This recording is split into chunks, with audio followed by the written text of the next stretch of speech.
Welcome to Narratives and Nightcaps, Books, Beverages, and Author Conversations. We're back for a reading recap. I'm Bree. I'm Jordan. I'm Emily. And I'm Megan. Snaps to everybody. Okay, before we jump into our books, I do have something maybe controversial I need to bring up. I've been waiting for the pod to talk to you about this because I almost put it in Whoa. our group chat and then I was like, save it. Listener, feel like for she's gonna, context, we've literally been on here bantering for 30 minutes. So I feel like Bree's pulling out a she's grenade. left us in suspense. I couldn't bring it up beforehand, but I've been thinking about it for days and I was like, I have to talk to him about it. Okay, so let me say my question, but then let me give you some context. Okay. Have we taken talking about books we DNF too far? I don't mean this all the time. Here's what I'm talking about. I'm all for DNFing a book that is not your jam because life's too short, move on to something else, come back to if you want to later or don't, whatever. I also am all for you being very honest about what you didn't like. What I feel like I'm seeing more of though is people intentionally promoting books that they DNF, especially if they're popular ones, to be like, "Oh wow, you all love this book. I didn't finish it because I thought it sucked." Is anyone else seeing this? Am I reading into it too much? This is it's been bothering me because I'm like, come on. I don't know. I'm all for being honest, being like, yeah, that one wasn't for me. I couldn't, I finished, 25% And then just of kind it. of moving on. Yeah. And then carry on with your life and don't tag the author because that's mean. But You're seeing people tag authors is what I'm, you're talking about. oh no, not just that. I just also mean taking whatever book and almost intentionally bringing, I don't know, you have no other context with whatever ever that post is. You're just like, gosh, everybody loved this book and I didn't finish it. And just that is your Yeah. core message for something. Yeah. Is it too much? My opinion, for what it's worth, I think it's an enticing hook to try to get more engagement, in your comments, for then you get I loved it, I didn't love it, back and forth going. And I'm all for discussion on books, right? Let's talk about what we read, and reading and your book choice is such a personal thing. And I'm such a mood reader. So, like we were just talking about, I tend to lean more fantasy and magic in the fall and more romance beachy reads in the summer.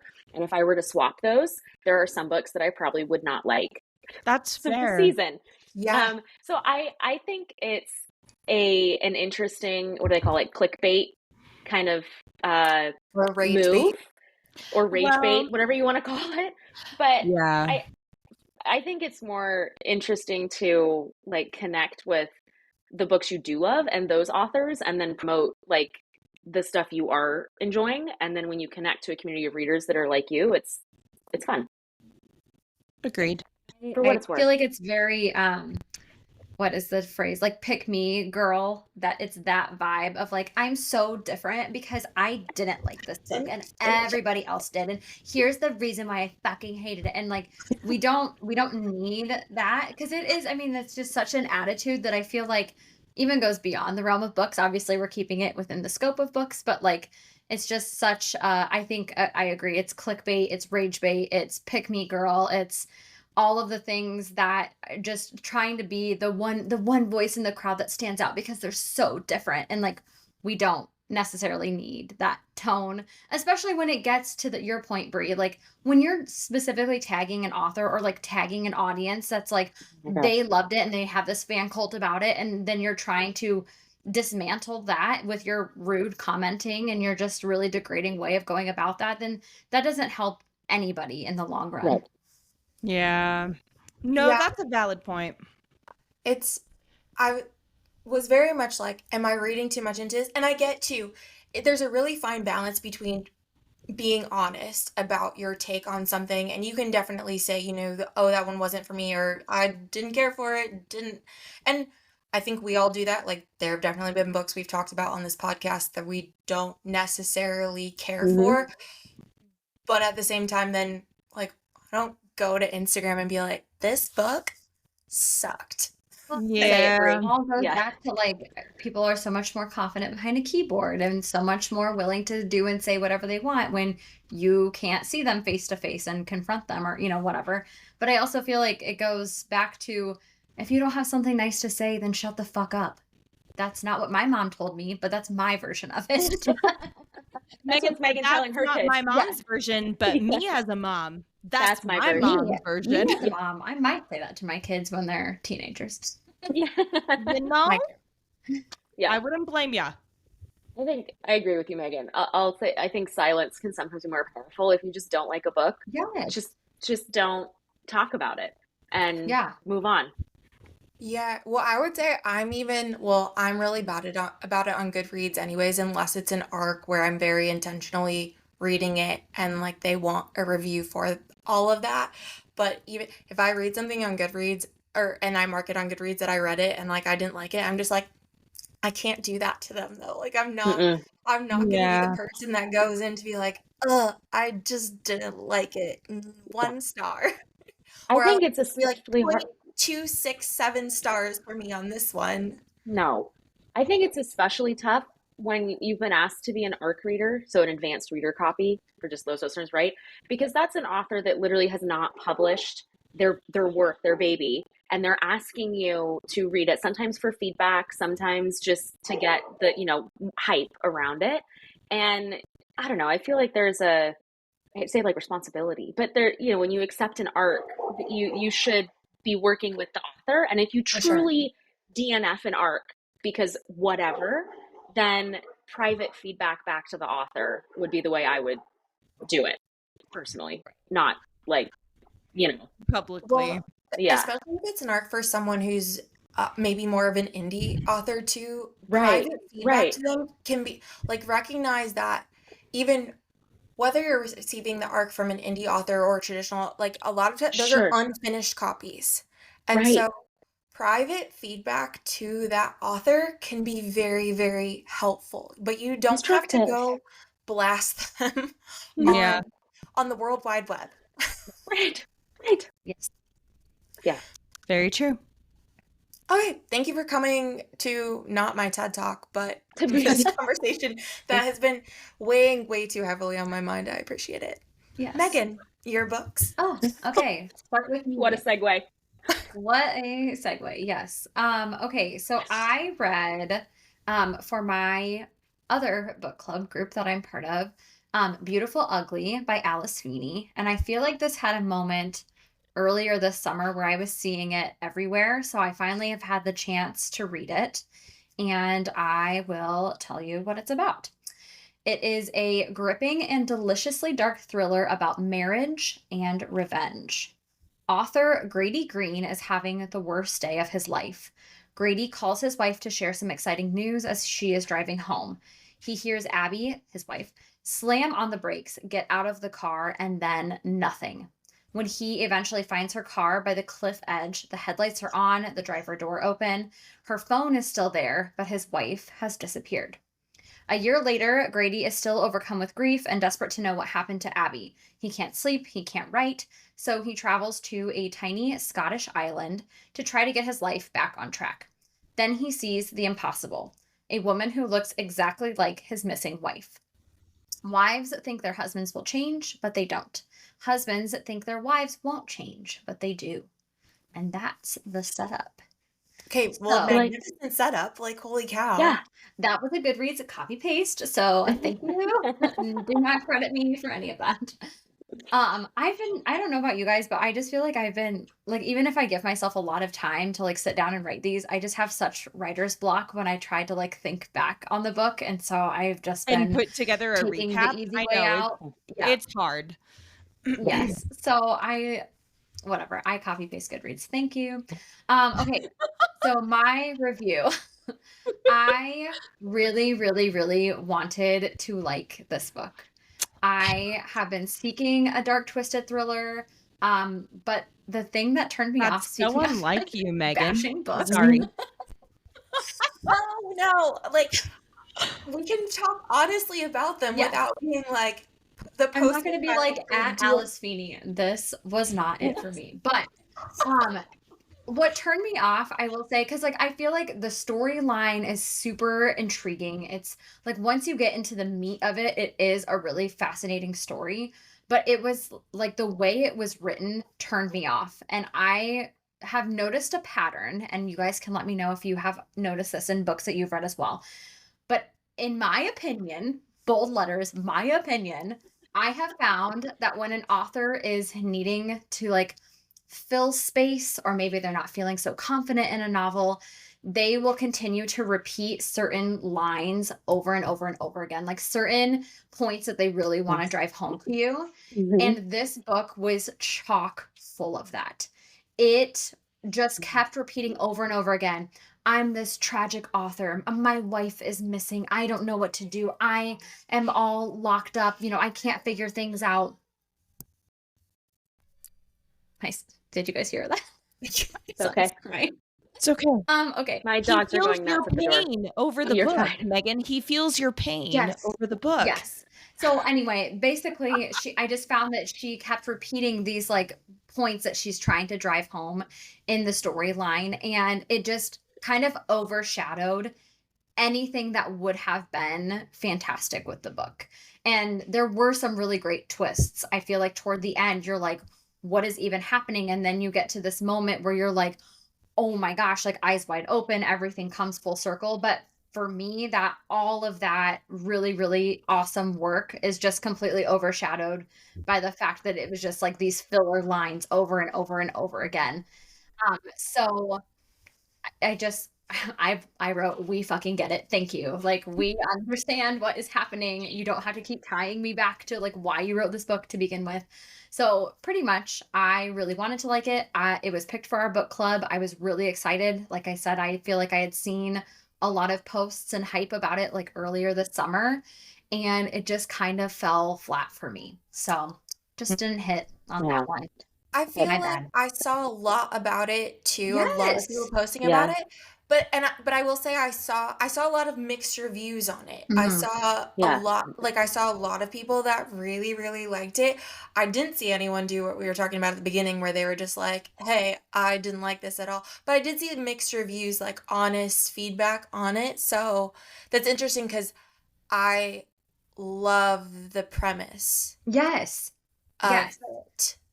And when you start reading it, not to like give anything away, but it kind of reminded me of, do you know have you guys ever seen the scary movie? I'm a Halloween girl, okay? So this is why I like, literally my birthday is Halloween. This is why I know and watch a lot of scary shit.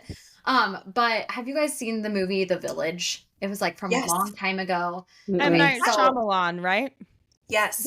yes. Nope, absolutely not. Never seen it, but you Thank know what you. I'm talking about anyway. So like that Of is, course. it kind of gives me that concept where like, because the whole point is he's going to this very secluded island. These people have a certain way of living, and then you step back and you see like what's really happening, and it's fascinating. But all of that for me was just overshadowed by the repetitiveness of having to bring you Yeah. back to why it's happening, where it's happening, what went wrong. And I feel like there was a better way to like get to those points, and it just Let wasn't me there. Totally ask fair. you, Megan, was this your first Alice Feeney novel? Was this your first Alice I Feeney book? don't think so. I was trying to look back through my Goodreads, and I don't think this is my first one by this author, but I can't Okay. remember the other one that I've read, but I don't think this is my first one. It has, to your point though, gotten so much hype, and I agree with Bree that I've seen like the mixed reviews and different stuff like that as well.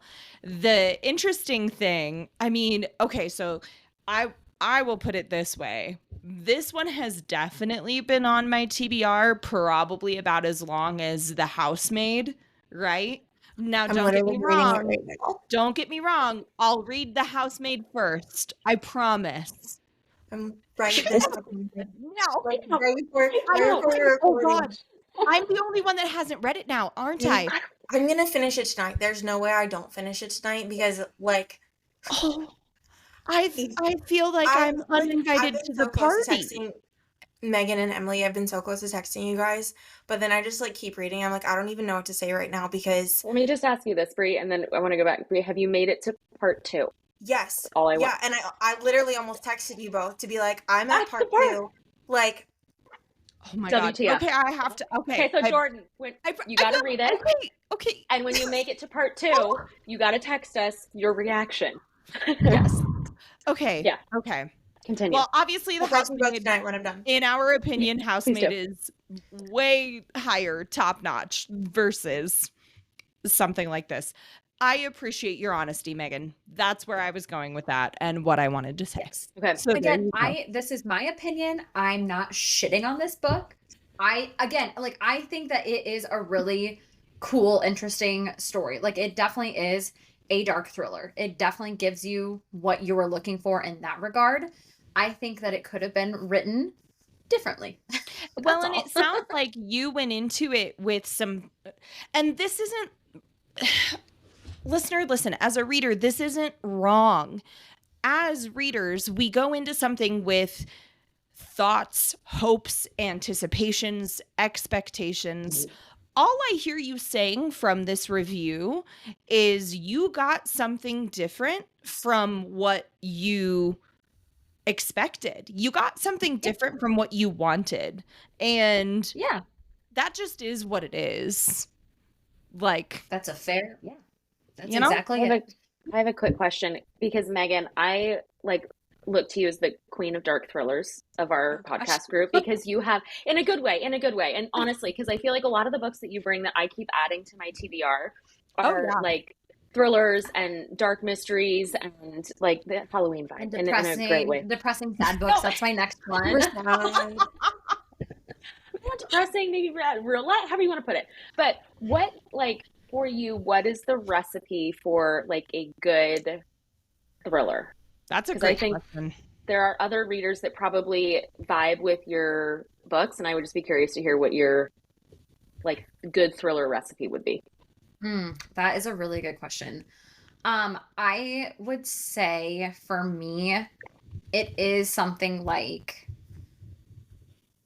The Silent Patient or like The Housemaid or something where like you are taken on this journey and you think you've got it all figured out and you are given these characters and you think that you see them at face value and you have everything solved, and then all of a sudden there's a part 2 or there's And it just another isn't what it seems. point of view, or Yeah. like The Perfect Marriage, if you guys have read that one, where like all of a read that sudden one. everything that you thought you knew about that book is completely flipped upside down and it's the Okay. different perspective. But I need fair. that to clearly be written in a way No, 100% that takes you along. along the journey. Fair. Yes. Fair. Yeah. So that to me is like the perfect, yes. I would say when you go in expecting that you have it all figured out, and then this twist is like, holy shit, like show-stopping twist. Yeah. That Yeah. is the perfect thriller for me. I love it. There you go. Okay. Cool. So my second book, I'm now officially an Allison S. Pock completist. She has 3 novels. Can't wait for her next ones. But I read her very first novel entitled The Adults. And this one, I feel like I've read them now backwards, I think, because I think The Wedding People was the newest when I read that one first, and then Notes on Your Sudden Disappearance, and now The Adults. So it's cool to kind of see how she's evolved backwards. Hey, that's always fun. Yes. Okay, so setting this one up. At the center of this affluent suburban universe is Emily Vidal, a smart and snarky teenager who gets involved in a dangerous relationship. Among the cast of unforgettable characters is Emily's father, whose 50th birthday party has the adults descending upon the Vidal's patio. Her mother, who has orchestrated the elaborate party even though she and her husband are getting a divorce, and an assortment of eccentric neighbors, high school teachers, and teenagers who teem with anxiety and sexuality and an unbridled desire to be noticed and ultimately loved. And irresistible, oh my gosh, I could not read that word. I was like, irrescribable? No, irresistible. An irresistible chronicle of a modern young woman's struggle to grow up, The adult lays bare in perfect pitch a world where an adult and a child can so dangerously be mistaken for the exact same thing. So, as I said, I am officially a completist until she breaks out her new novel. I love it. I clearly cannot get enough of this author. I don't know how else to describe her books, but like realistic, very sad at times. I don't know. I have been really vibing with all of this, so I just cannot get enough of it. And I say, Allison, please write more because I just want more. She is gripping. Everything feels so real and raw. Like, I don't know why, but for some reason with her writing, like I feel like I have been there. Like I have lived these moments in some way, shape, or form. And it has just been really interesting to like see myself in those perspectives at times, especially looking back as an adult to a teenager in like some of the trickier moments of life. I will definitely say trigger warnings abound because there is a lot of shit that goes down. This novel also really reminds me of like the people we keep, because especially because there is some unfavorable relationships happening between a teenager and a teacher or like a mentor, and that happens like over a long period of time. But I'm saying like the way that she writes these books is just, I feel like I could be a fly on the wall for everything that she has written. Like I feel like I live it. I don't know why. So I have really liked this. For some reason, it also has anyone watched Too Much on Netflix? No, Guys, not yet, but I want to.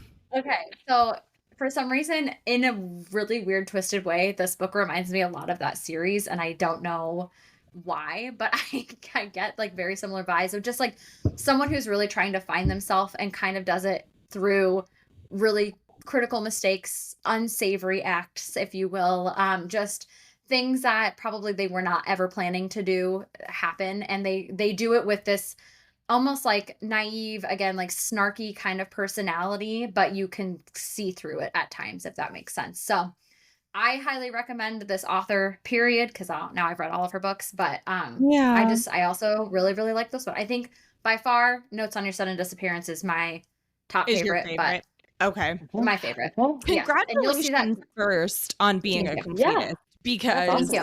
it I think this is like my first author that I've like fully read all of them. So and it feels good. Love it. I relate to that feeling and I love that for you. So I think that's wonderful. And this one definitely sounds, it almost gives me not quite, but like, do any of you remember that, like, what you may not have read it, but that YA novel Speak? Oh, yes. Oh my gosh. Yes. I was obsessed with that book. It almost, from your description, almost gave me like Speak vibes, but like an adult version, almost, if you will. I don't know. I have The People We Keep on my bookshelf, and I think that's another one that y'all have been telling me to read. Housemates will probably come first, I promise. But The People We Keep is another book. recording. We're doing this. The People We Keep it's like the 7-Year Slip. Like it's one of those books that then will stay with you. Yeah, well, at least in my opinion. It stays with you. The story is, I will say that was a book too that, well, when Megan and I read it, and that was a while ago now, but like I went into it and I didn't really know what to expect at all. I didn't really know where the story was going. And then it just stays with you. Like, I was like, I didn't expect to be crying in this book. And now there I am. I'm so attached to this character and what she's going through and experiencing and the decisions she's making and the mistakes. And you just want to like wrap her in a big hug and take care of her. So yeah. And I will say too, like, I feel like books like that, it becomes your like basis of comparison all of a sudden. Like you start to read similar books and you're like, oh man, that really brings me back to The People We Keep or The 7-Year Slip or whatever the case may be. So I, agree wholeheartedly. I love that. Oh my goodness. Okay. So I feel like my books are probably shifting gears a little bit, but also not quite.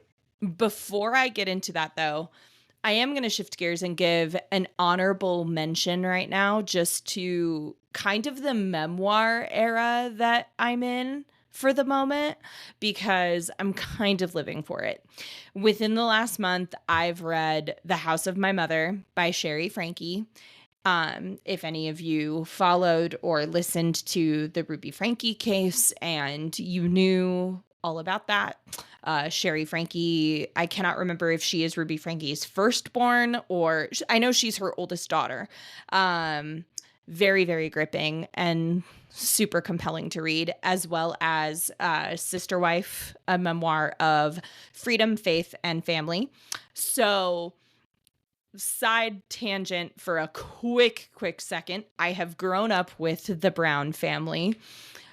Sister Wives was my show, was my guilty pleasure, has been for probably about 100 years. Not 100 years, but listener, there are 19 seasons. So we have followed this family for a very freaking long time. And if you, like me, listener, have been fascinated by polygamy, this is the show to watch. It has been the family to follow. And long story short, husband Cody Brown went from 4 wives to 1 wife. Yes, you heard me correctly. 3 wives left him. And this is the story of wife number 3, Christine, who has left him and since remarried. She actually got married on the same day my husband and I got married. Fun fact as well. And both of these memoirs were just so good. I highly recommend memoirs, especially ones as audiobooks that are narrated by the author. So I won't go into more detail for that, except just to say I really loved both of those books and that they were very, very good. So give that some consideration, if you will, if memoirs are of any interest to you at all. Okay, so book 1, Everyone is Lying to You by Joe Everyone Piazza. is seeing this everywhere, and I'm so excited to hear what you think. Girl, buckle in. Here's the setup. Lizzie and Bex were best friends in college until after graduation, when Bex vanished, leaving Lizzie confused and devastated. 10 years later, Bex is now Rebecca Summers, a traditional Instagram influencer with millions of followers who salivate over her perfect life on her ranch with her 5 children and handsome husband, Gray. Lizzie is a struggling magazine writer watching reels while her young children demand her attention.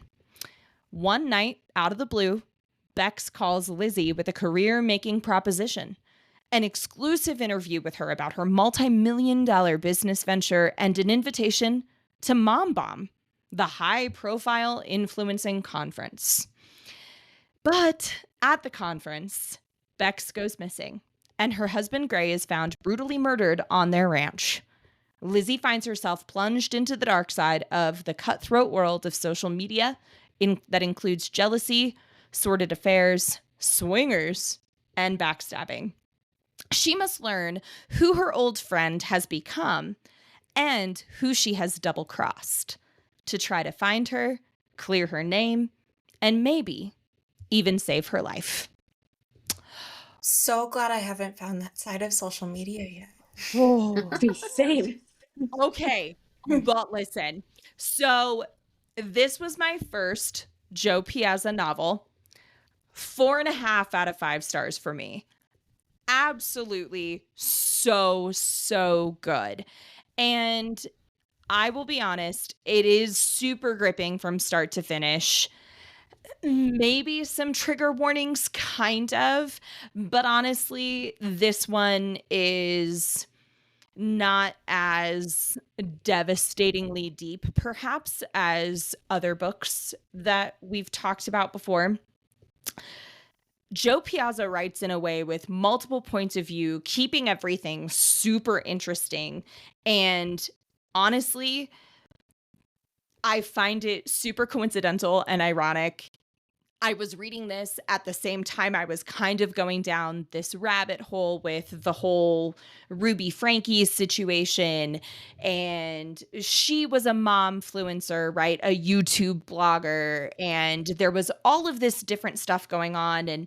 And we can even probably bring other people into the chat and conversations that we know that are influencers, right? That are Joe Piazza wrote this so well to talk about the dark and ugly side that we don't see, right? If you're a Secret Lives of Mormon Wives fan, perhaps, for example, right? We talk about, but also don't talk about how much goes into content creation and what it actually takes to market content, to peddle and push content, to understand that it's not just all of this sunshine and rainbows. And I think that Joe Piazza did this very, very well. I will be reading more of her. Lots of twists and turns, too, that were really fun and surprising. I will also say, without giving anything away, the ending felt buttoned up well enough for me, too. It left some things to the imagination, but it also left me as a reader personally, this is just my opinion, but it left me feeling like, okay, yeah, like this was I if she wrote a follow-up about more of this, more characters in this book, I would read it. So, yes, that was Everyone is Lying to You by I'm Joe so Piazza. glad you brought that one to the podcast because I needed to hear from somebody about it. So It's good. I'm It is. I I'm really, really really liked glad that it. you did because I've seen it everywhere. Well, and she's got another really popular one that is on that's high up on my TBR as well, which is The Sicilian Inheritance, that I've looked at and heard a lot about. And that Heard one's about that more one. of a historical fiction. I think she's got some other books out there. Like I said, I'll be reading more of her. This was a great introduction to her, I thought. Okay. So Very there cool. you go. So yes. And then my second book that I'm excited to talk about is Nora Goes Off Script by Annabelle Monaghan. Oh, okay. It's really okay. Sorry. Here's the setup. Nora's life is about to get a rewrite. Nora Hamilton knows the formula for love better than anyone. As a Romance Channel screenwriter, it's her job. But when her too good to work husband leaves her and their 2 kids, Nora turns her marriage's collapse into cash and writes the best script of her life. No one is more surprised than her when it's picked up for the big screen and set to film on location at her 100-year-old home. When former sexiest man alive, Leo Vance, is cast as her ne'er-do-well husband, Nora's life will never be the same. The morning after shooting wraps and the crew leaves, Nora finds Leo on her porch with a half-empty bottle of tequila and a proposition. He'll pay $1,000 a day to stay for a week. The extra $7,000 would give Nora breathing room, but it's the need in his eyes that makes her say yes. 7 days. It's the blink of an eye or an eternity, depending on how you look at it. Enough time to fall in love. Enough time to break your heart. Filled with warmth, wit, and wisdom, Nora Goes Off Script is the best kind of love story, the real kind where love is complicated by work, kids, and the emotional baggage that comes with life. For Nora and Leo, this kind of love is bigger than the big screen. Okay, so another 4.5 out of 5 stars for me. I'm also so happy to be bringing to the recap this month authors that I'm reading for the first time. This was everyone has told me, if you're going to read Annabelle Monaghan, this is where to start. And I'm so glad I did. I really loved it. She is an author. I definitely want to be a completist of her work. Her prose, her character development, the sense of humor that shines through when she writes is just, it's just so honest and beautiful that I absolutely love it. I will say this is okay. She is not the same kind of author, in my opinion, like Emily Henry or Abby Jimenez, even Ashley Poston, when it comes to banter. Like, I'm not saying that the banter or like the chemistry was lacking in this book for me, because it definitely wasn't. She just writes differently, and I'm perfectly happy with it, and I'm content with it.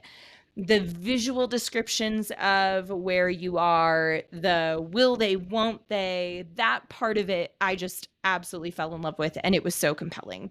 I have to ask, Jordan, Yes, because I think I'm the only one that hasn't read this one. please, But go I'm ahead. kind of getting, so on my TBR right now, first of all. Second, I'm kind of getting like Tom Lake vibes. I know you've read is it? But maybe I'm off.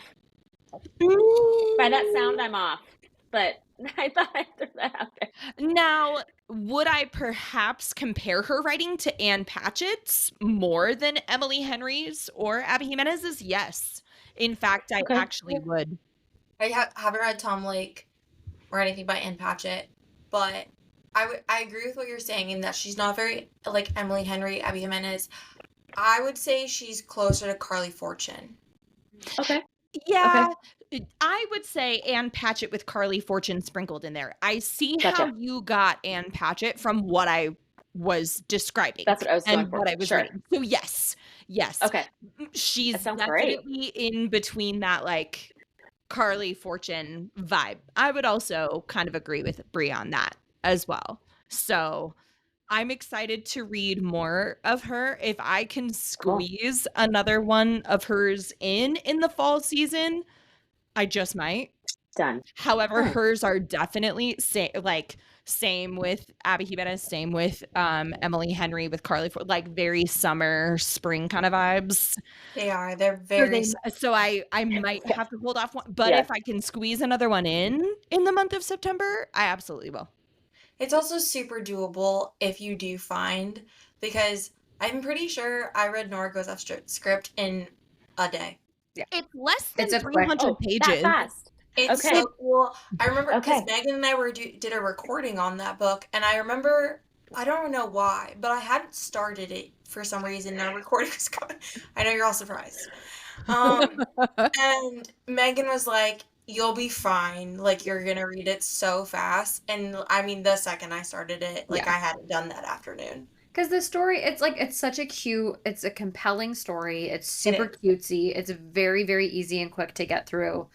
And it just, yeah, I feel like it just reads very well and very quickly. So it was very, very cute from what I remember, but it feels like that's been a lifetime ago that I read it. I know, that was a while. That was a It while. was. I know it's one of it. It's a throwback. It's a little bit of a throwback, but so Hey, good. I'm so glad I I read threw it. it way back too. Don't worry. Nice. Okay. Well, I think then to release the first one, we're going to go way off of cutesy to the other side of the spectrum. I go in a different direction. But so the first book that I wanted to talk about is, I should say, James by Percival Everett. Have any of you guys read this?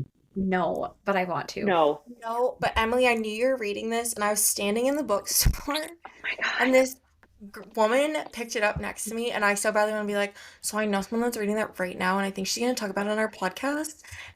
Listen. But I Yes. didn't. I was like, I'll go in the other direction, but I really want to be like, "So you should get that and then listen." And here's our podcast. Right. So, wow. If I just like, wow. So, let me do the recap and I will jump into my thoughts. Thank you, Goodreads, for this recap. So, a brilliant reimagining of the adventures of Huckleberry Finn, both harrowing and satirical, told from the enslaved Jim's point of view. When Jim overhears that he is about to be sold to a man in New Orleans, separated from his wife and daughter forever, he runs away until he can formulate a plan. Meanwhile, Huck has faked his own death to escape his violent father. As all readers of American literature know, thus begins the dangerous and transcendent journey by raft down the Mississippi River toward the elusive and unreliable promise of the free states and beyond. Brimming with nuanced humor and lacerating observations that have made Everett a literary icon, this brilliant and tender novel radically illuminates Jim's agency, intelligence, and compassion as never before. James is destined to be a major publishing event and a cornerstone of 21st century American literature. I don't say this lightly. I think this is one of the most powerful books I have read easily this year, if not in the last couple years. I've heard so many things. And how was the narration? Because did you also listen? So, yeah, I say, Jordan, absolutely. So I started off with a hard copy. Here's my prop for today. But I was so hooked that I ended up using an Audible credit to also download the audiobook so that I could continue listening to it or reading it, however you want to say that. It totally captured me. I liked The Adventures of Huckleberry Finn. I don't know if you guys ever read that in school. It's one of the big school, at least for us, that we had to read. And Jim was always I hate to say side character, but he was kind of more on the periphery of that story.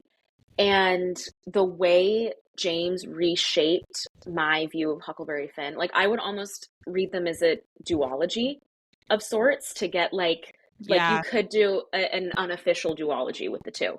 Because the way the stories work is you've got, they follow together what happens in Huckleberry Finn, and then Huck goes off on his adventure and you get Jim's perspective, and then they end up coming back together. And it so kind of does this overlapping story, which was so well done. And I think what I was really impressed with is Percival Everett's ability to mirror Mark Twain's writing. It felt like it went with the story. It didn't feel like it was another, it was too far removed kind of from what Mark Twain had originally published with Huck Finn. They went together. And as Jordan alluded to, the audiobook, standing ovation. If you are into audiobooks, this is a must listen. It was beautifully performed. Highly recommend. Literally, I wanted to do the dishes so I could listen to the book and keep reading it. I think too, I marked this page. I thought it was just really interesting. The acknowledgments that he said just about his admiration of Mark Twain. So he said, he goes through, thanking his family and his agent and all of that. But the last couple sentences, he goes, finally, a nod to Mark Twain. His humor and humanity affected me long before I became a writer. Heaven for the climate, hell for my long-awaited lunch with Mark Twain. And I just think it was so I will throw out there trigger warnings that it is pre-Civil War, antebellum South. He is an enslaved individual, so just all the trigger warnings, and he doesn't hold back from talking about that time in American history. But 5 stars for me, for James. I definitely have been wanting to read this one too. It's a different type of book than I think we usually talk about on here. For sure. No, I'm so glad you did though. Emily, oh, sorry. No, go for it, Megan. Well, I was just gonna say, Emily, do you feel because obviously in school, most people, I don't remember reading it, but I'm sure we did, read Huckleberry Finn. Do you think that this is something that could be introduced in a school reading setting, or is it too, I don't know, are people going to disagree with it too much? I think there's kind of some controversy around that anyway with this book, just because of the topic of slavery and what is talked about in the book. The book doesn't hold back with descriptions of some really awful moments. So I would say if it were to be introduced in school, I think it would have to come with some pretty big trigger warning. We are going to cover this book. If you don't want your child to be reading this, then speak now kind of thing. But I would say, for me, in my opinion, I think it was under my personal opinion, it would be really interesting to read Huckleberry Finn and James as a duology in school and as part of English class. I think that would be a really interesting, you could have all sorts of discussions on that. Absolutely. But in my opinion. Yes. And I just think it's so, not to like hammer in the whole school, because we all know like where the school system's going and the banned Yeah. books and all of this stuff. But it's just interesting to me that you read books like Night by, oh my gosh, what's his name? It Eli Whitesell, something like that. Oh It yeah. was Eli White. like about being in a Yeah. concentration camp, and we're all about Yeah. that because America's the hero and that's okay. And then, you have this perspective where it's very much part of our history, very much should be discussed, and yet it likely will never get that Yeah. that shining star in AP English like everyone Right. wants. Right. Mm. Yeah. And I think like I said, unofficial duology, I would do Huckleberry Finn and Read James Yeah. and like compare and contrast, because they also were written at very different time. I mean, Mark Twain writing versus Percival Everett writing now, like the view on all of these topics is very different, which I think Yeah. kind of comes through in the writing, which was interesting. So Yeah, this highly makes me recommend. want to like read both together, because I feel like it's been so long since I read Huck Finn that would be a good place to like restart it. I would start with Huck Finn because the story, like I said, the story kind of does this. They follow Huck Finn, and then Huck does his adventure, and then you get James, what James did while Huck was over here, and then they come back together. So the stories kind of do this like Intertwining. weaving, yeah, Yeah. that way. It's almost like Which is the really interesting. tandem read for Throne Almost. of Glass. You could almost, that would, ooh, man, Bookstagram, throw that out there. Tandem read, Huckleberry Finn and James. That's like someone with a lot of time. Please put that together. Emily said not me. I was like, we'll get that started, and then I was like, no, we No, won't. yes, someone else. But Someone we'll else share time. it. We will share it. We'll support it. We're here for 100%. 100%. So that was my first book. Love it. The second book I wanted to talk about is, again, going now back to the other side, because it is sort of the beginning of spooky season. So we're there. We're in it. I'm there. I am personally there. We are. I think we're in it. If Megan shows up, like, I mean, part of me is literally like, oh my gosh, because she's coming to visit. Sorry, I know you guys know that, but everyone else listening doesn't. Megan's coming, and I'm very much like, oh my gosh, I need to have like my bats and things up for when Megan's here. And then I'm like, well, I mean, you don't. But I was like, but I do. You do. I have to have my bats up. Yes. You should do that no matter what time of year I arrive to your house. Just start putting your bats up. Put my bats up on my wall. Yeah, okay. Megan said, while I'm glad I'm your motivation, at the same time, why aren't they just up year round? Anyway. Honestly, at this rate, if I have my house clean by the time she comes here, it's going to be a miracle. But I'm also going to, I might pull an all-nighter, put the bats up. Love it. God. So right, what else you in got that for us, vein, that's where I jumped into so Morgan Ryan's debut novel, A Resistance of Witches. I had seen this all over, and I was so curious. And so again, audiobook, because that's my life these days. Let's get into the recap. Again, thank you, Goodreads, for unofficially sponsoring all of these recaps. Yes, thank you. Yes. Pretty much. So stubborn, plain-spoken, and from an unimpressive family, Lydia Polk never expected to be accepted into the Royal Academy of Witches. Now, with Hitler's army rampaging across Europe, the witches of Britain have joined the war effort, and Lydia is key to the cause. She must use her magic to track down magical relics before Hitler and his sycophants can. Then, a Nazi witch infiltrates the academy with heartbreaking consequences, leaving the coven shaken, exposed, and divided.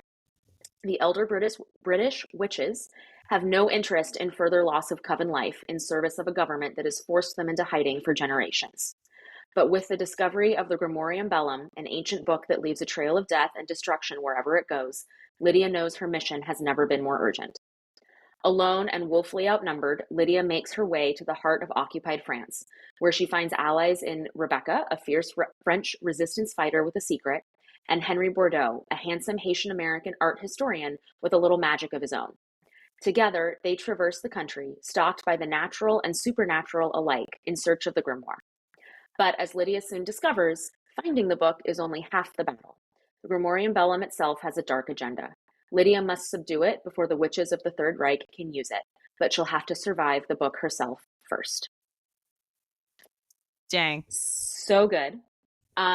This is one, if you are a fan of Kate Quinn, like in her kind of writing and style and stories, this is very much Kate Quinn plus witchy vibe, World War Love. II story.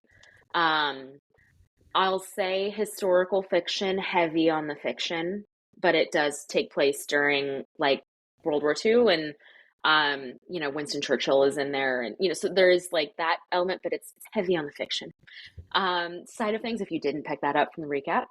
But I loved it. I absolutely loved it. It was entertaining, absolutely on season, perfect fall Halloween read.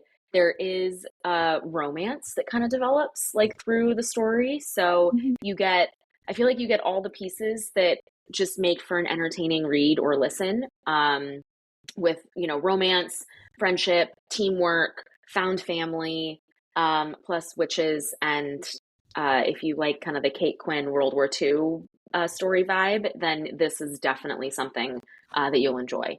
It was also, I don't want to say, I don't want to put very twisty in the notes. I'll say like, it was twisty. There were moments where I thought I had it all figured out, and then it like switched it on me.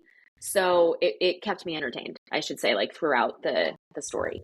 But awesome debut novel by Morgan Ryan. Highly recommend. So yeah, those are my two. Very different, but Is it a equally good. standalone? It's a standalone. Okay. I could see her maybe like jumping into the world again, but the story itself is a standalone.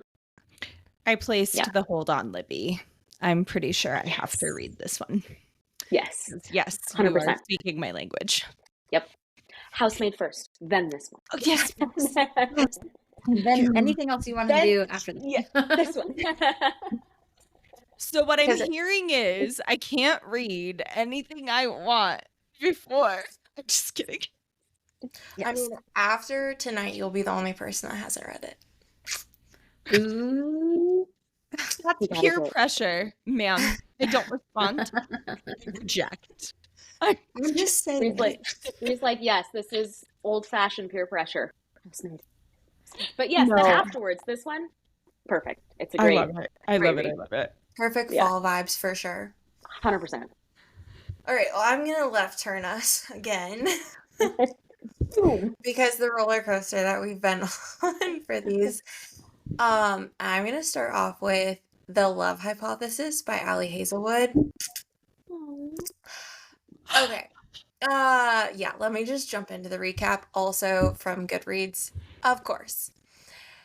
As a third-year PhD candidate, Olive Smith doesn't believe in lasting romantic relationships, but her best friend does. And that's what got her into this situation, convincing An that Olive is dating and well on her way to a happily ever after was always going to take more than hand-wavy Jedi mind tricks. Scientists require proof. So like any self-respecting biologist, Olive panics and kisses the first man she sees. That man is none other than Adam Carlson, a young hotshot professor and well-known ass, which is why Olive is positively floored when Stanford's reigning lab tyrant agrees to keep her charade a secret and be her fake boyfriend. And when a big science conference goes haywire, putting Olive's career on the Bunsen burner, Adam surprises her again with his unyielding support and more. Suddenly, their little experiment feels dangerously close to combustion, and Olive discovers that the only thing more complicated than a hypothesis on love is putting her own heart under the microscope. It's Goodreads with all of the biology puns. I was going to say, that was so punny. It was so punny. Also, women in STEM, shout out Giggly School. Go women. Okay, so I mean, to be honest, I read this because of the upcoming adaptation. Like, I know the adaptation is coming. I saw the cast for it, and I was like, well, I'm for sure going to see that because of the cast. So now I have to go ahead and get this one checked off. And I wanted something that I thought would be quick, easy, lighthearted to read. This was super, super cute. Great sciencey banter. I did audiobook this one, and I said make sure your headphones are working properly if you're audiobooking it for certain scenes. If you know, you know. Because I definitely had to double check that. But I'm really, really glad that I read slash listened to it. Not only is the fake dating and the grumpy versus sunshine relationship just a lot of fun and, like I said, very witty, but I also really appreciated the part of the story where Hazelwood really includes a storyline for Olive's career and being a woman in that industry still today. I'm gonna, like, that's pretty vague, but you get where I'm going. Like, Yeah. lessons in chemistry, but it's Yeah. not the 60s, but we're still dealing with, okay. So, but highly recommend, especially if you want something like a little more lighthearted, or you just want to read it before the film is out. I would definitely recommend reading it. And then it feels so much more fun too when they're posting all the clips of the filming to watch along, and you're like, I know what's going on. When you Love it. see a book that goes to film, does it make you second guess how you like envisioned characters in your head, like once they've casted it? Sometimes it depends. I think it depends on what order it's happened. So, like, if they've cast it already and then I read the book, I And you're like, typically, okay. yeah. Yeah. I normally know what I'm picturing, unless the description is all of a sudden so totally different from Right. what they've cast. Then I will come up.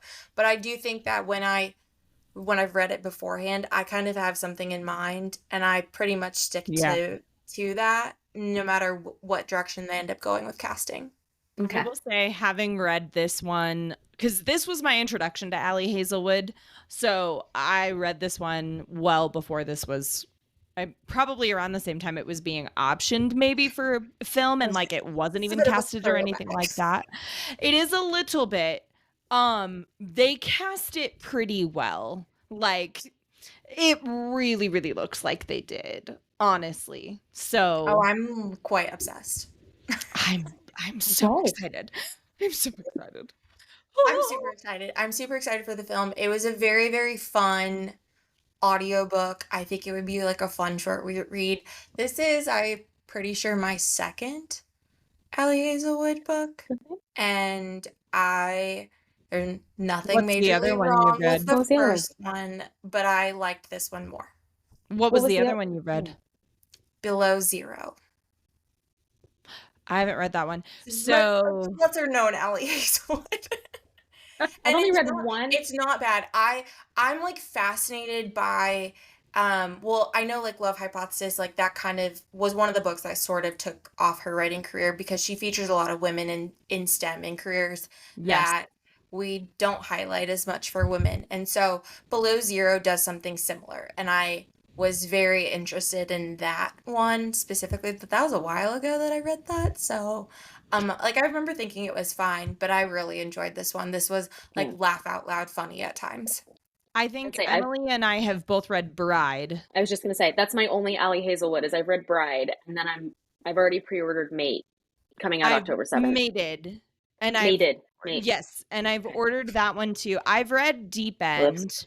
Those are the three that I've read so far: is Love Hypothesis, Deep End, and Bride. And I have the other books in the Love Hypothesis series too that I need to go back to. Yeah. As well. It's a series? Well, so It's like my ears. No, so okay, so because we also cover series, so it's true. Now, if Megan wanted to option for this, okay, so there's Love on the Brain, which is the next one, and that follows another, like, I think it follows her friend Ben, and then Love theoretically is the other one as well. Like, all of the characters it's a 3-book series. What were we just talking about? So they're not technically a series. Your Honor, can the record show? I do think that counts. I think that would count if we wanted to do something like that. I do think that counts. We totally could. No, but these are ones that you can read standalone because they follow different characters. You're introduced to the characters throughout. Okay. Gotcha. They're the same world. But they are the same world. Okay. So, You're like, mic check. Your Honor. Yeah. Excuse me. Objection. Like, did we not just discuss this previously? Could still work. Could still work. Love Okay, it. I'm gonna go ahead and take us now in a totally different direction to wrap us up. By talking about The Great Alone by Chris. Oh, I Has want to hear. everybody read this book? No, I have not read it. Oh my Okay, God, finally a book that I've read that Megan hasn't. Okay. Megan? My Oh my TBR God. is top number 1 right now. Yep. Move her up. Move her up. Start it today. Okay. Right now. Do you have a copy, Megan? No, I was gonna say, Brie, if you have a physical I do. copy, I will be bringing that in the suitcase home with hold me. on. It's on your way. Text me your address. It's in our spreadsheet. Done. Yeah. Okay. Okay, this just got me so excited because I was like, shoot, if everybody's read this book, but then I was like, I don't care. Every listener needs to know about this. Okay. The Great Alone by Kristen Hanna. Ernst Albright, a former prisoner of war, comes home from the Vietnam War a changed and volatile man. When he loses yet another job, he makes an impulsive decision.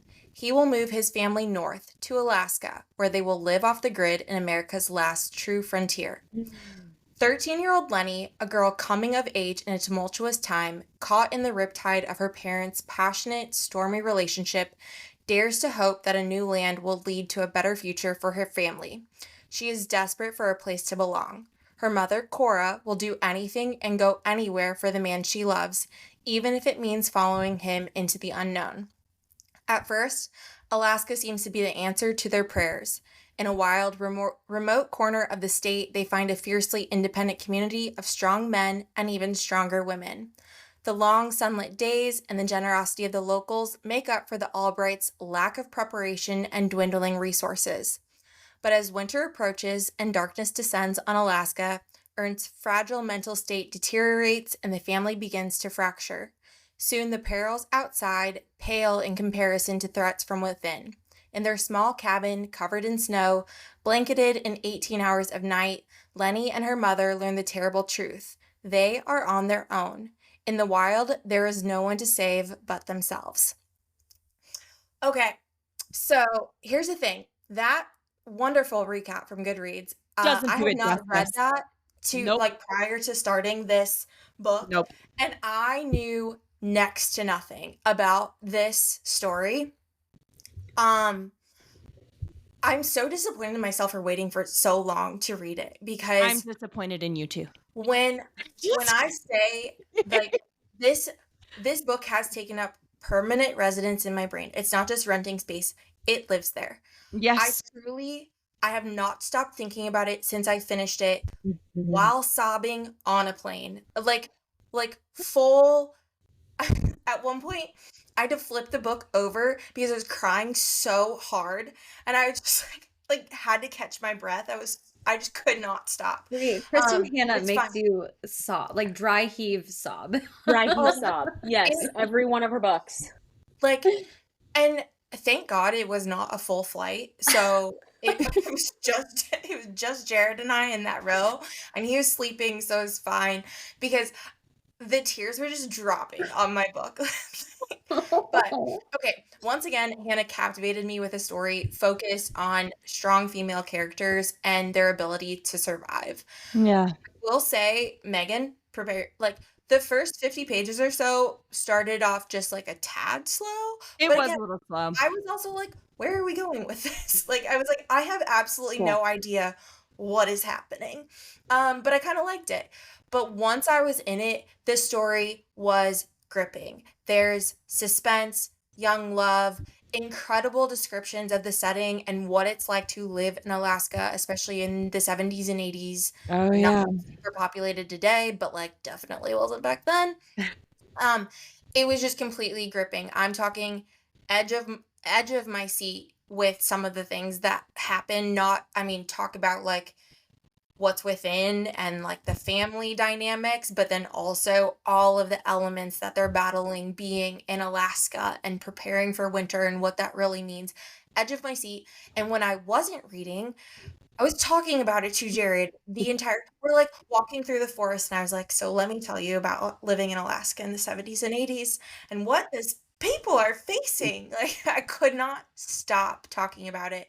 I'm already looking forward to my reread. So there's that. Like, I was like, I finished it. I was like, do I just start over now? Like, do I just do this again? Definite trigger warnings for domestic violence and abuse. Yes. Like, It's hard. Hardcore. It is very, very hard. Major, didn't know that going into that, so I will just go ahead and say, like, huge trigger warnings for that. But now here's the big question of the moment. Don't ask it. I'm not going to answer it. Oh my gosh. Listen, we know the Kristen Hanna formula, right? We've read the books. We understand. I have to know, because you are the one, Bree, that does not shut up about the Nightingale. Oh, well, yeah. So now listen, where does this fall for you? I knew going into this recording, I was like, Jordan's going to ask me to rate these books. I was like, and I'm not going to do it. I'm not going to do it. But I will say they're like even for me. Oh, See? Like, yeah, they're even for me. I mean, I knew. very, very different in terms of what the story is. There's certainly the common elements of really the strong female characters, and it is. I mean, I would say like the Nightingale is a survival story, and just as much as like The Great Alone is a survival story, and heavily focused on women in those situations.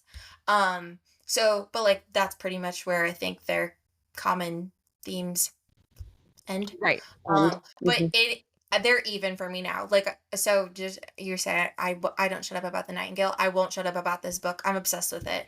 I'm obsessed with it. I was like, well, Megan, you like hiking in the outdoors too, but like if you're somebody that also enjoys all of that, like I was obsessed with just reading about what it would be like to move up there in the 70s and 80s and truly live off the grid.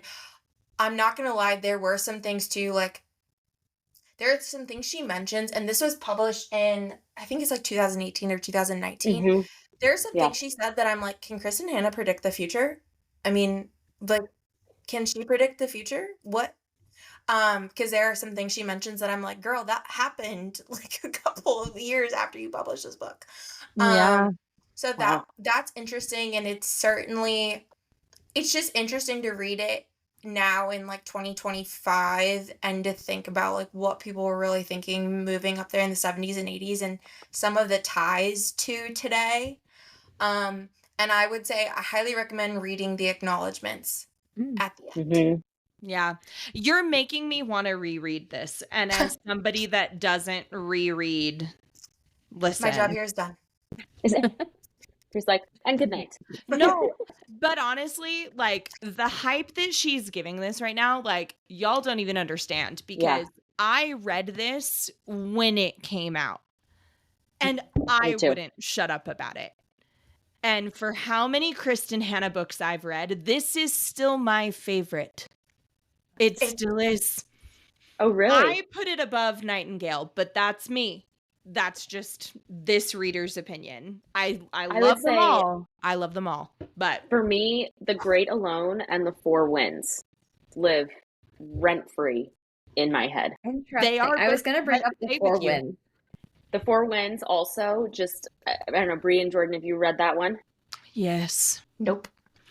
Yeah. That one, I struggled more with The Four Winds. I struggled more with The Four Winds. I still loved it, yes.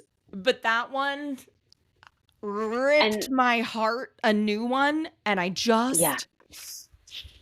And so I haven't read... I was so upset. I haven't read The Women yet. No, I want to. I haven't... I actually, like, I literally went to start it, and then I was like, you know what? I'm going to Washington. I'm reading The Great Alone while I'm solid choice. I was like, it briefly takes place in Seattle. I was like, I'm gonna read this. Oh yeah, that's right, because they moved from Seattle to Alaska. They moved from Washington, Washington, which is also like for the slow part of the book where you're like, what is happening? Yeah. No, but I where are we going with this? I'm saving the women just because I think, Megan, you mentioned this, like Kristen Hannah books emotionally destroy you. And so I'm like, I need to be in a mood to be absolutely devastated. destroyed. And I'm saving the women for that moment in time. That's That- I have that's not read the okay. women either, and I'm doing the same thing. Yeah. I would Even with this, I knew, I was like, I know at some point it's going to destroy me. I just don't know when that's going to happen. And it And happened. then you chose happened your in the moment. I, It was. There you well, go. at that point, I was so invested. I was like, whatever, this is what Yeah. it is. And I had a hoodie on, so I like put my hood up and I just like crawled into my little hole and shielded myself against the window and cried. Gosh. I feel like Oh. from what you've described, I feel like the journey to me from your words is similar sounding to the Four Winds, because that one Yeah. does it's very much it's Dust Bowl America. They're having to like start anew in a new place and like overcome all of that hardship. So I feel like that I'm already getting kind of that vibe from what you this described. is that's the formula that is Kristen Hannah that I'm talking about. She does this very well, where her main character is going on this adventure, right? Going on this journey, following this path, and you're getting so invested in them and you're falling in love with them, and then all of these things happen and And then they I will- die. Yeah, I will say, and this is a spoiler-free episode, so I'm going to phrase this so there's no spoilers. The parallel that we're making between the Great Alone and the Four Winds. So, the mom or the older female character in Great Alone, Cora, and the one in the Four Winds are two very different archetypes. yes. And I think that's what like wrecked me more. Both wrecked me more about the Four Winds is Cora in the Great Alone. And it's been years since I've read this, so Bree, correct me on this. Is more passive a bit that I recall, and like follows her husband's lead a bit more. That's kind of her MO. Whereas in the Four Winds, the older mom female character is like her own pillar of strength, the one driving things forward. And that's what made the ending of the Four Winds like just a little deeper As hard as it was. Yeah. No, Yeah. Me, it was more you're about right. the relationship between Cora and Letty. And I will There say, you go. Okay. like, and maybe the Four Winds Yeah. is the same, but like the Great Alone is very much the domestic, like it's a domestic abuse story. Yeah. But is like heavily about a mother-daughter relationship and being a young teenager and growing up in this situation that you can't really escape. You can't escape, and not on top of that too, now you move to an area that you literally can't go out because like the outside will kill you. So you're stuck. So it's also this coming of age too, but like you still have this mother-daughter bond that is so well developed in the story. The other thing that was just like crazy for me is at the beginning of the story, I think it's mentioned Cora's like 30 years old. Jeez. So I'm thinking about like That's me. us in this situation, like with a teenager and moving up to Alaska. It was just so very much like the mother-daughter relationship was why I was just like, oh my gosh, this is gonna wreck me. It's gonna crush my soul, and I'm gonna love every minute of it. Yes. Yeah. Okay. Well, whoever wants to ship me a copy, I'll read it. I got you, boo. I got you. You need a book for that flight to Florida, don't you? So There you go. True. I mean, I wish I could say I would read the whole time. I have a sick feeling I'm going to be trying to make my 1-year-old sit down the whole time. Is going to be more of what that experience looks like. May the odds be ever in your favor. Good luck. Thanks. Yes. Our first time traveling, both for both my kids. Their first time on a plane. So we'll see how that goes for them. Pro tip, because we took I know this is not bookish related, but painter's tape Megan, you can buy different colored painter's tape on Amazon, and Okay. they can have so much fun sticking it all over the seat and the window and making all sorts of pictures and pulling it off and everything. And then when the plane lands, you can quickly like pull it all off and throw it away, and everyone's entertained. Nice. That's Painter's a good tape. idea. Painter's tape. Mm-hmm. That I sounds am very pretty fortunate genius. that it's a direct flight, so we don't have There any you go. layover. We just boom, boom, get there. And then we have a Yep. 2-hour drive, but that's okay. Car's a different story. You just get extra painter's tape. Painter's tape was my saving grace. Yeah. Yep. Perfect. Thank you. I've not heard that one, so good tip. I haven't either. It's like a No, tip. that's cool. I like that. Yeah. That's something different. All good. Oh man. Wow. Well, on that note, what an array of books this Yeah. episode, Yeah. but I loved it. Yeah. My TBR once again, I know we say it all the time, but just grew and grew and grew. Yeah, Yes. I have to ask, because we have such an array, what is top of everybody's list to read now?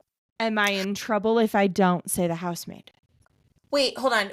Can we say of books we talked about on this episode? Yeah. Oh, What would be your top from books on this episode? That was Okay. brought to the recap. Yep. Ooh. what if we all say the same one? Then I that's doubt that something we in and of will. itself. Oh my gosh. I'm torn between Emily's for me personally, because like I've had James on there for so long, but then also A Resistance of Witches just it's October. It's right up there It's a for burn me. month. It's right up there for me. It's good. So that would probably be my first. Yeah, mine is James for sure. Like I want to read that so bad. I was gonna say mine's James. Yeah. And then I would reread What the if we all say the same? And I will say it is like, I'm just looking at the page count here. It is 302 pages. I think y'all wow. will finish this. It's It is not as long as I feel like people make no, it out. it's like It looks It's so like much more not- intimidating. Yeah. no, it's 302. So Okay. it's like I don't want to say quick read because it's a deep topic, but it is not a long Right. book.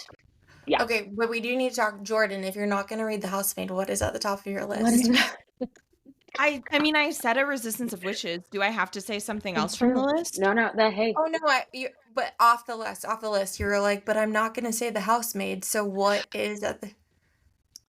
So Go as a River by Shelley Reed right now is actually pretty high up Ooh. on my list.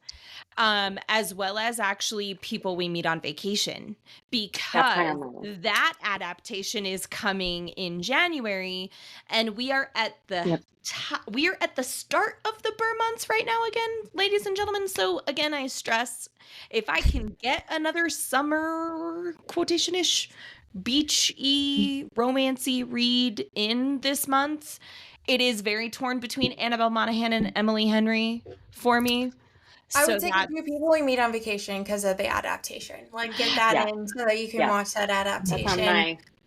my I'll never forget when Megan and I were supposed to be reading that together in 3 sections, and I literally showed up. I'll never forget. I showed up and I was like, I've finished it. And she was like, what?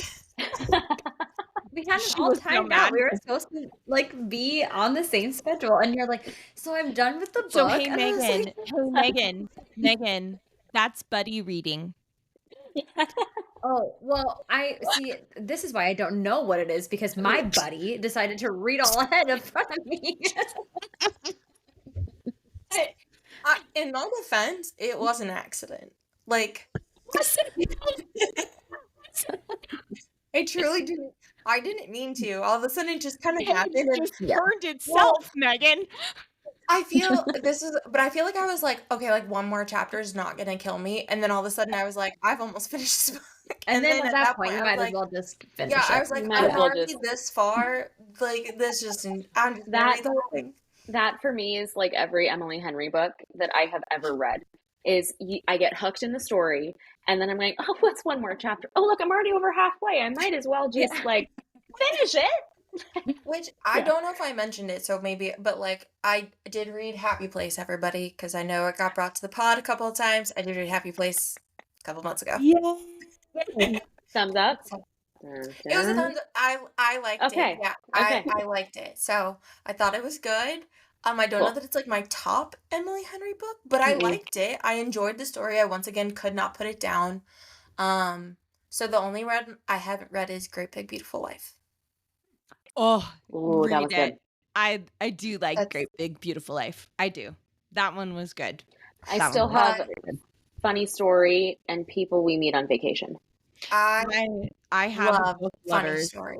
I have book lovers, funny story, Oh, and and book people we lovers. meet on Book lovers. vacation. Book lovers. Those are the Those are my three. two Those three. faves. I like those three. I've read Happy Place, Great Big Beautiful Life, and Beach read. Beach Read. Yes. Those are the ones I've read. Yep. Yeah. So I would go Beach read, Great Big Beautiful Life, Happy Place. there you go. Interesting. Person. Okay. In my opinion. In my opinion. I never should have brought up the DNF stuff. I shouldn't have, but I was like, we need to talk about this. I like Oh it, Brie. my I think we goodness. should. I think we could have a whole series like the chaos question to open up the pod. You know. Honestly, I think that's fun. Okay. What's I the love chaos it. question? I think we onto something. There you I go. like it. I like it. All right. Well, coming up on the podcast this month, following this episode, we have an awesome author conversation coming up with Whitney Welsh Gibbs about her second book in the Steel Citadel series called The Curse of Fire, which is out this month, September. Very So cool. if fantasy, romantasy books are your style for fall, winter reading, definitely, like, this is definitely a conversation, a book series to check out. So we've got that coming up this month. And then we're also continuing our series special with book 2 in the American Royals series, Majesty. So we've got a bit of a royal touch to the rest of our episodes this year. Don't forget love it. to follow the podcast on Instagram, as well as rate, review, subscribe wherever you listen to this podcast. Yes, definitely give the podcast a shout out and follow. You can find me, Jordan, as well on Instagram at Cozy Reads and Sips. And you can find me, Emily, at Bookstop Bottles. Thanks so much for listening. Cheers. Cheers. Friends.